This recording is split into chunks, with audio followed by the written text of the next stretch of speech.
선생이야, 이 사람이 맹인으로 태어난 것이 자기의 죄 때문이니까 이 사람도 그 부모도 죄가 없는다. 다만 그에게서 하나님이 하시는 일들을 나타내고자 합니다. 나는 아직 낮을 때에 나를 보내신 분의 일을 해야 한다. 밤이 오면 아무도 일할 수 없느니라.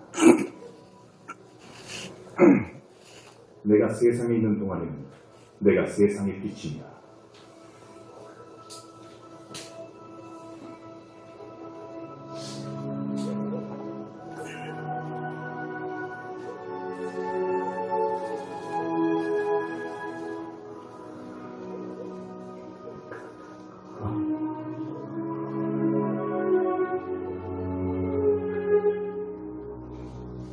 가서 실로암 연못에서 씻으라.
이자는 앉아서 구걸하던 자가 아니냐?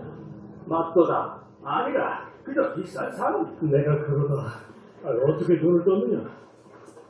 예수를 하는 분이 내 눈에 진액을 이겨버리고 실로암 연못에 가서 씻으라 하시기에 가서 씻고 나니 내 눈이 뜨였도다.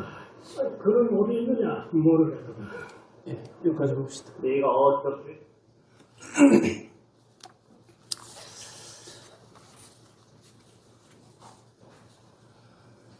네.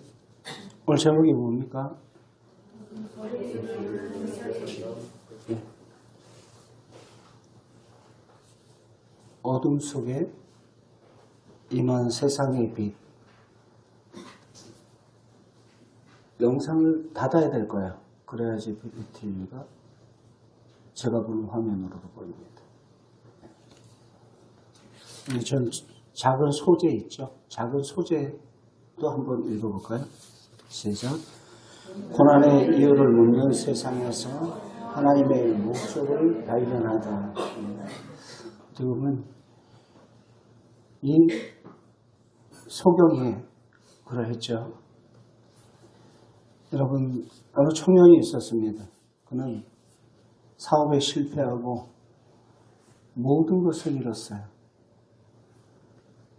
그가 초기 자본인 자본금도 잃고 또 가까이 지냈던 친구들도 다 떠나고 사람들은 그를 향해서 말합니다. 무리하게 욕심을 부려서 그래. 너는 경험도 없이 창업을 했어. 뭔 잘못이 있겠지? 믿는다고 하지 않았어, 그 사람? 믿음이 부족해서 그래. 사람들은 결과를 보고 쉽게 그 원인을 단정합니다. 그러나 정작 가장 힘든 사람은 누굴까요? 당사자예요. 당사자가 가장 힘들어요. 그 청년은 깊은 절망 속에 있습니다. 교회 목사님에게 찾아가서 이야기합니다. 그러나 내심 마음속에 많은 그 힘든 그러한 고충들을 이야기를 해요. 목사님 다 듣고 하나님은 자네의 실패를 끝으로 사용하지 끝으로 마무리 짓지 않을 것을 하나님은 그 자리에서 새로운 일을 시작하실 거야 하면서 그에게 새롭게 격려를 해주십니다. 오늘 본문 말씀 속에서 제자들이 한 맹인을 발견을 하게 되는데 이 사람이 맹인 원인이 어딨냐 라고 이야기를 해요. 이 사람이 맹인된 이유가 뭐냐?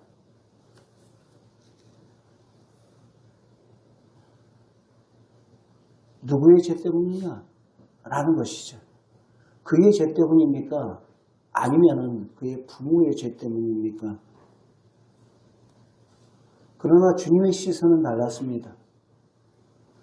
그 당시에 이것이 무슨 질병이나 무슨 안 좋은 그러한 사건들이 벌어지게 되면 무슨 죄가 있어서 저런 일을 당했지 라고 생각들을 하는 것이죠. 그 당시에는 더더군다나 그랬습니다.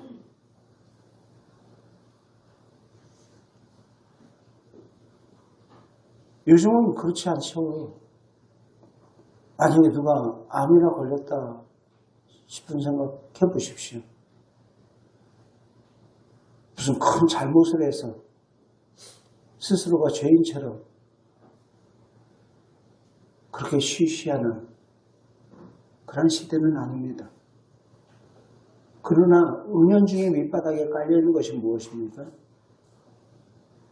뭔가 하나님 앞에 떳떳하지 못한 그러한 일들을 해서 저런 질병을 만난 거 아니야? 사업이 부도난 거 아니야? 하면서 여러 가지 엉뚱한 생각들을 막 하는 거예요. 그러면서 말 한마디 툭툭 던지는 그 말들이 그 듣는 당사자에게는 크게 빗으로 그 마음에 상처를 꼽히게 되더라는 것입니다.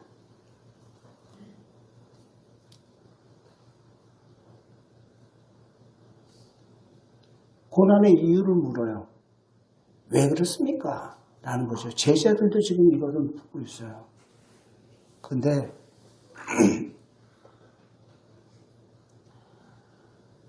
지금 예수님께서는 그것을 묻는 것이 아니라 오히려 그것이 하나님께서 그것을 어떻게 사용하실지 그것을 이야기를 하십니다. 여러분 2절 말씀 한번 잠깐 보겠습니다. 3절 말씀 한번 보겠습니다. 시작. 예수께서 대답하시되 이 사람이나 부모의 죄로 인한 것이 아니라 그에게서 하나님이 하신 일을 나타내고자 하심이라. 하나님이 하시고자 하시는 일이 있다라는 거예요.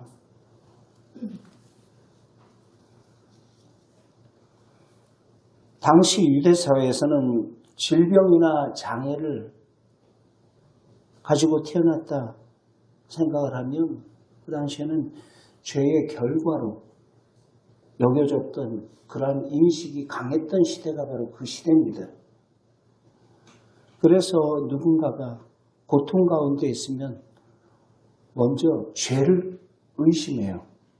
뭔가 저 사람이 하나님 앞에 부도덕한 뭔가 하면서 생각을 하는 거예요. 그러나 예수님은 말씀합니다. 이 사람이나 그 사람의 부모의 죄 때문이 아니다. 그에게 하나님의 일을 하시는 일을 나타내고자 하심이라 라고 이야기를 하고 있습니다. 여기서 나타내다라는 이 파네로라는 이 헬라어 단어는 숨겨진 것을 드러낸다라는 거예요.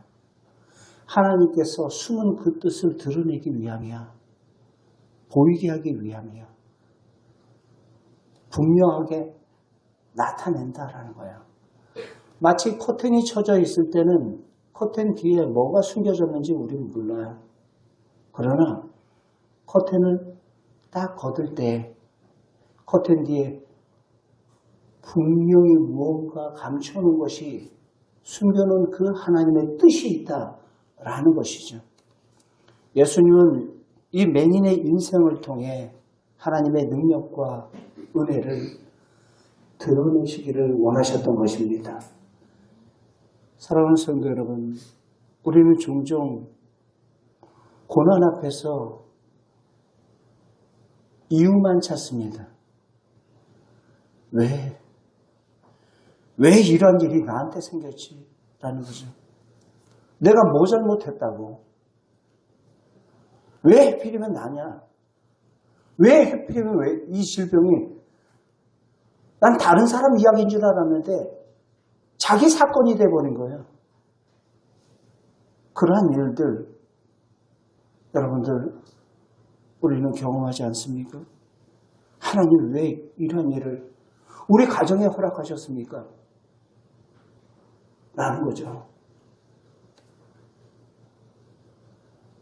여러분, 우리 찬양 가운데 왜 나만 겪는 고난이냐고 라는 찬양이 있어요.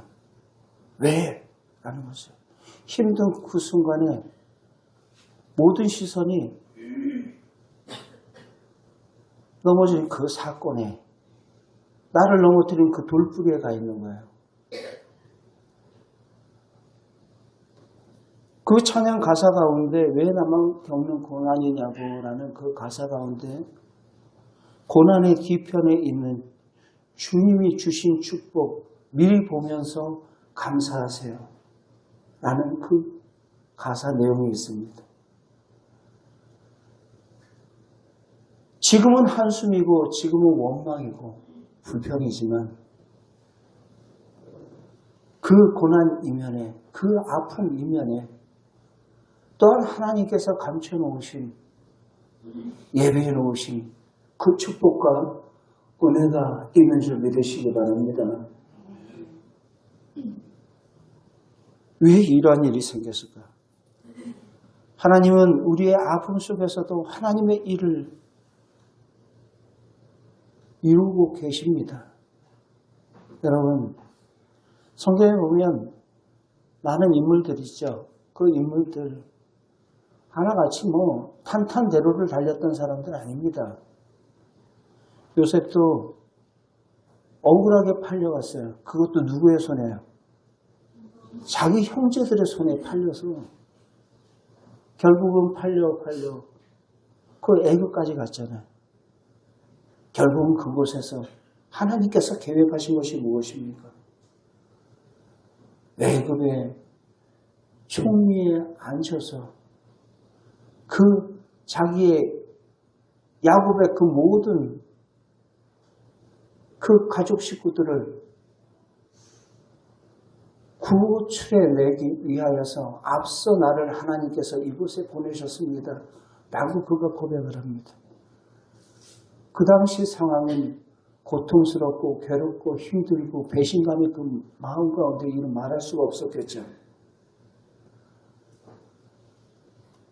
다윗은 어떻습니까? 장인이라고 하는 그 사람은 오히려 자기를 죽이지 못한 안달이에요.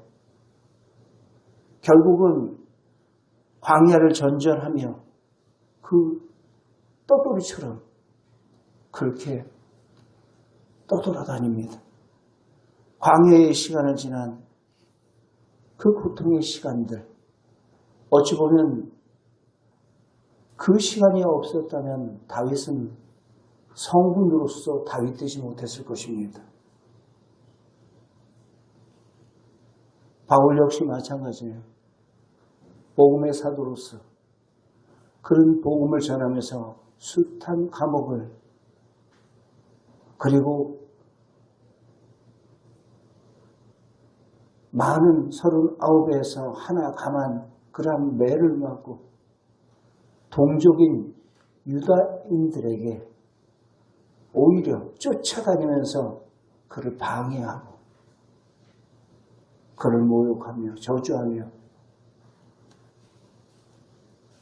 어떤 성에서는 복음 전하다 돌에 맞아서 죽은 줄로 알고 성 바깥에 보냈는데 피투성이가 된 채 그 다음날 다시 일어나서 그 성으로 또 들어가요. 사도행전에 보면.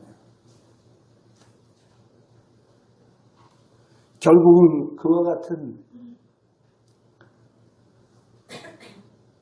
그 하나밖에 없는 목숨을 복음을 위해서 초계와 같이 불사를 때 복음이 이 땅 가운데도 우리에게 그 생명의 복음이 전해진 줄 믿습니다. 하나님은 우리의 눈물조차도 헛되이 사용하지 않으십니다.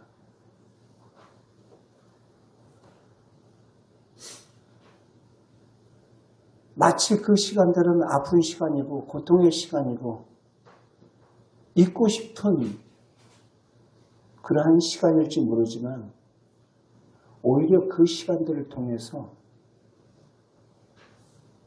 오히려 나를 더 성숙시키고 성장시키는 그러한 과정이었더라는 것입니다. 전에 저희 외할머니가 저희 같은 빌라에 예전에 서울서 살았어요. 그 할머니께서는 그 빌라 뒤편에 이렇게 조그만한 텃밭 같은 게 있는데 전에 이 말씀 드렸죠. 그 텃밭에 시골에서 막 농사짓던 분이랑 뭔가 자꾸 이렇게 심으려고 그러시는 거예요. 우리 교인 가운데서도 그 아파트에 사시면서 이렇게 조그만 텃밭에서 자꾸 뭐 조그만한 땅덩어리 있으면 뭔가 자꾸 심으려고 막 이렇게 하시는 거 보면 막 그런 마음이었던 것 같아요. 근데 보니까 저희 할머니가 보니까 밭에다 자꾸 오물을 자꾸 버려요. 오물을 걷다 버리고 그것도 바로 버리면은 그게 썩는데요. 썩어서 안 되니까 조금 하루 이틀 정도 숙성시킨 다음에 버리더라고요. 그리고 음식물 쓰레기도 냅뒀다가 조금 숙성시킨 다음에 그 밭에다 뿌리는 거예요. 우리는 봤을 땐 이해가 안 됐죠. 근데 그게 퇴비가 된대요.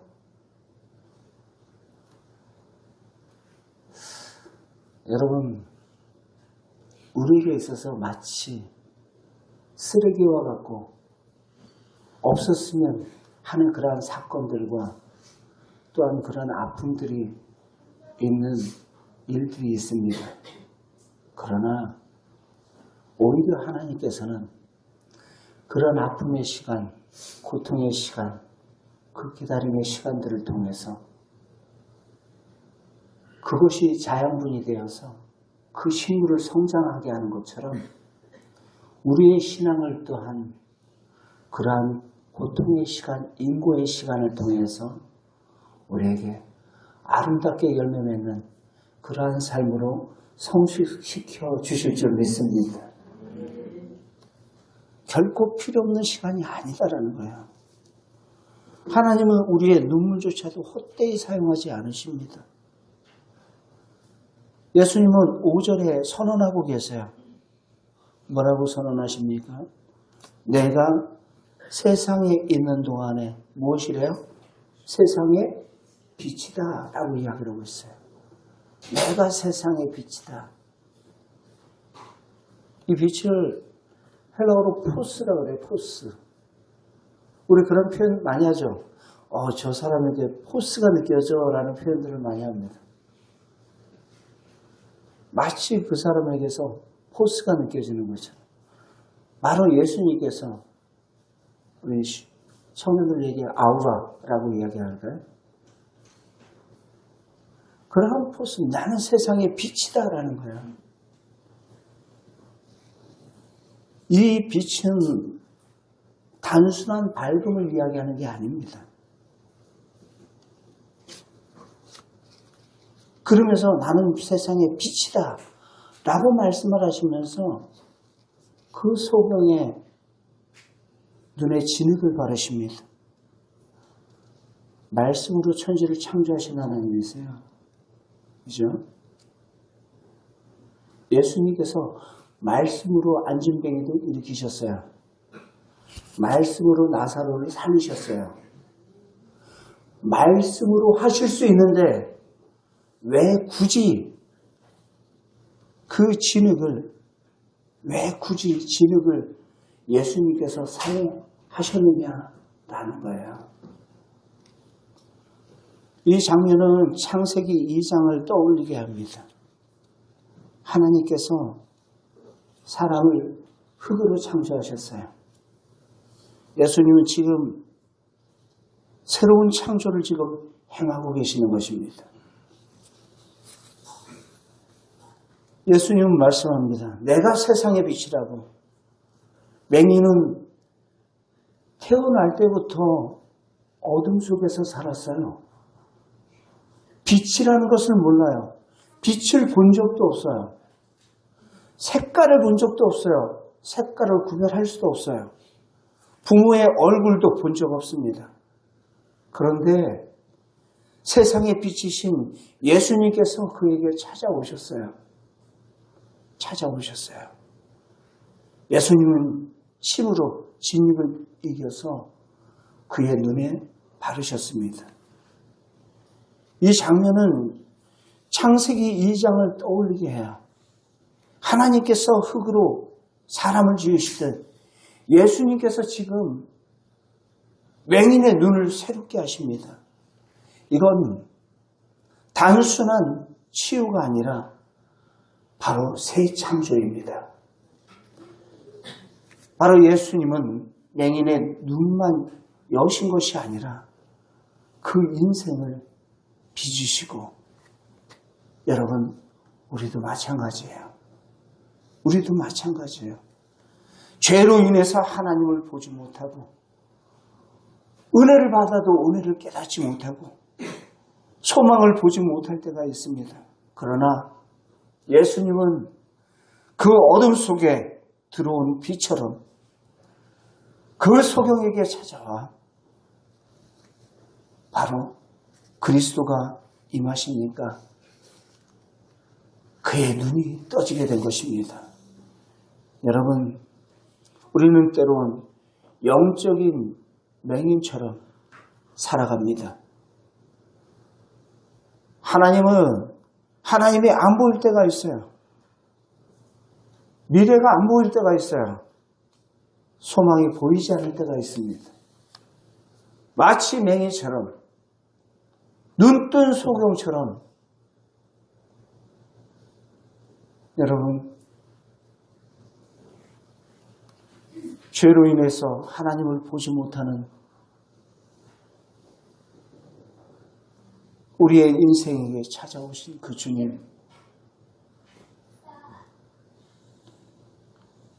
그 눈을 하나님께서 그 소경에게 찾아와 진흙을 비춰서 그의 눈을 바르십니다.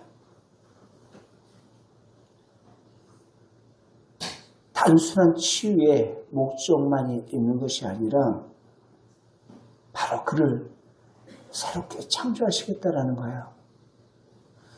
육신에 보이는 눈에 그 모든 것이 전부로 알고 살았던 우리의 모든 시야를 주님께서는 다 벗기시고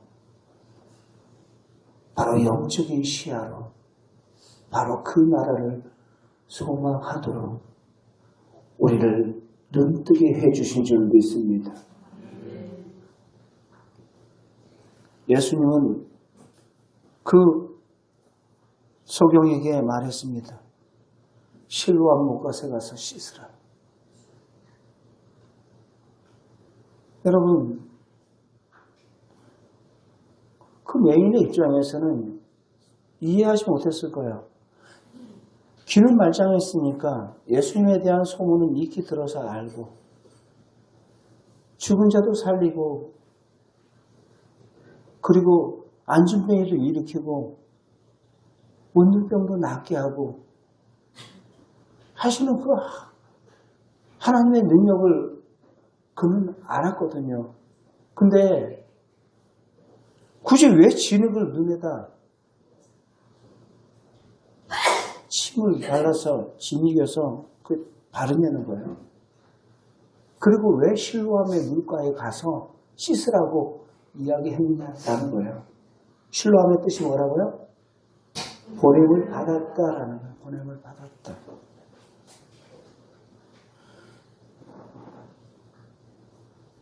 예수님은 직접 즉시로 고치실 수 있음에도 불구하고 즉시로 고치시지 않고 요즘식으로 이야기한다면 왜 흙을 짓이겨서 그의 눈에 바르는 퍼포먼스를 취했느냐라는 거예요.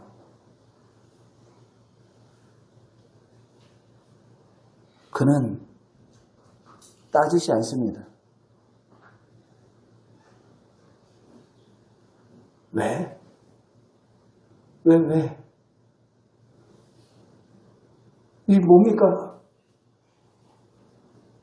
예수님께 묻지 않았어요. 실로암 가서 씻으래요. 소경의 입장에서 생각해 봤어요. 실로암까지 가는 그 거리도 만만치 않았을 거예요. 그의 눈이 지금 보입니까? 안 보입니까? 안 보여요. 더듬더듬 거리면서 아마 실로암 못까지 갔을 거예요. 바로 고쳐도 되는데 왜? 라는 거죠. 그러나 중요한 것은 그가 의문을 제기한 게 아니라 그대로 어떻게 했어요? 명령에 순종하며 가니라 라는 거예요. 명령에 순종하고 가니라. 그러면서 그 말미에 7절 끝부분에 뭐라고 얘기해요? 이에 가서 씻고 밝은 눈으로 왔더라 라는 거예요. 밝은 눈으로 왔더라.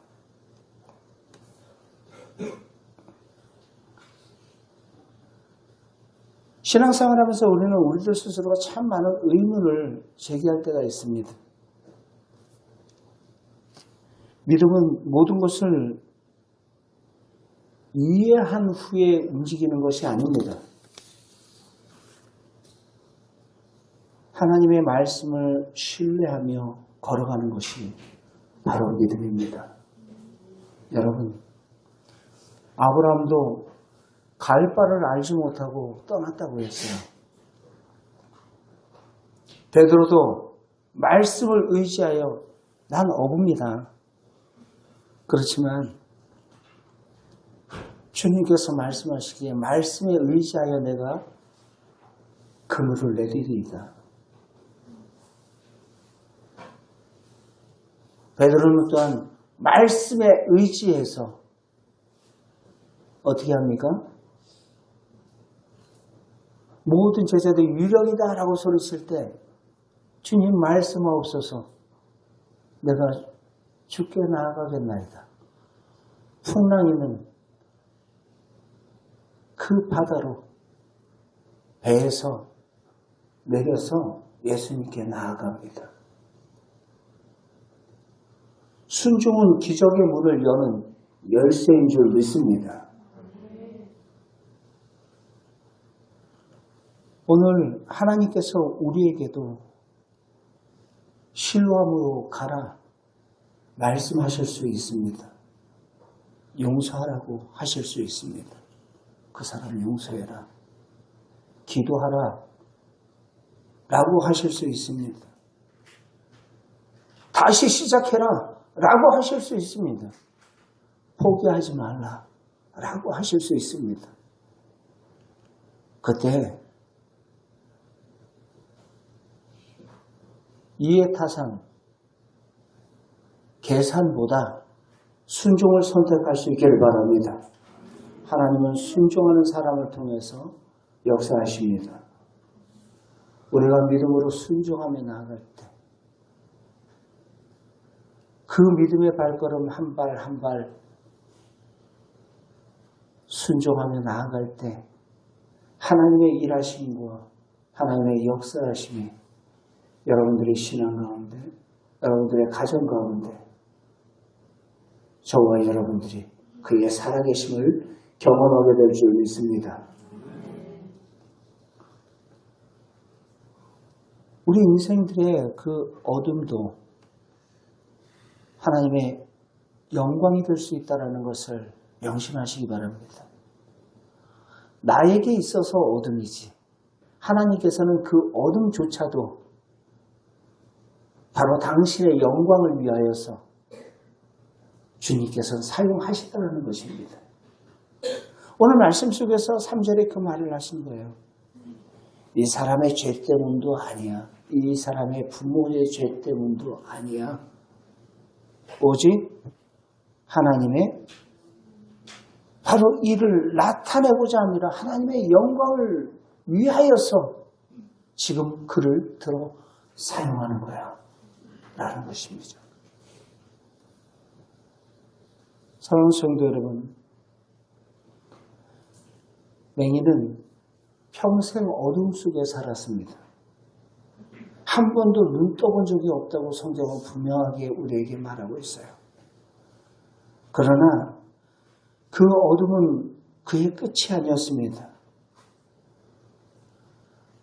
우리가 어떠한 어둠을 만났느냐가 중요한 게 아니라 여러분 그 어두운 현실 속에서 예수님을 만나는 순간 그 어둠은 하나님의 영광을 드러내는 자리가 되는 줄 믿습니다. 우리의 삶 속에서도 어둠이 있어요. 각자에게. 또한 그 가정에 있는 그 아픔이 있는 그러한 가정들도 있습니다. 그 어둠, 오랜 상처가 있고요. 풀리지 않는 문제. 기다려도 응답이 없는 그 기도. 어느샌가 내 마음에 상처가 되어 있는 거예요. 그러나 오늘 말씀은 우리에게 선포합니다. 예수님은 어둠 속에서도 일하고 계시는 줄 믿습니다. 예수님은 우리의 고난의 자리에서도 하나님의 영광을 드러내기를 원하시고 계세요. 그럼에도 불구하고 날 사랑하시는 그 하나님을 굳건히 붙잡을 수 있기를 바랍니다. 예수님은 우리의 눈을 열어서 바로 새 길을 보게 하셨어요. 그러므로 낙심하지 마십시오. 자신의 어둠을 끝이라고 단정 짓지 마십시오. 여러분들의 질병을 끝이라고 단정 짓지 마십시오. 여러분들의 사업의 부도 상황을 끝이라고 단정 짓지 마십시오. 그 어두움 속에 참 생명의 빛으로 이 땅에 오신 예수 그리스도를 그 어둠 가운데에서 저와 여러분들이 만나게 되기를 주의 이름으로 축원드립니다. 예수님께 나아갈 때 세상에 비치신 주님께서 우리의 닫힌 눈을 열어주시고 보이지 않던 그 은혜가 보이게 되고 깨닫게 되고 절망의 자리에서 하나님의 영광으로 저와 여러분들을 들어 사용해 주실 줄 믿습니다. 영광스러운 은혜의 통로로 저와 여러분들의 영안의 눈이 열려져 온전히 하나님 앞에 귀하게 쓰임받을 수 있는 성도 여러분들 각 한 사람 한 사람과 여러분들의 각 가정들 되기를 주의 이름으로 축원드립니다.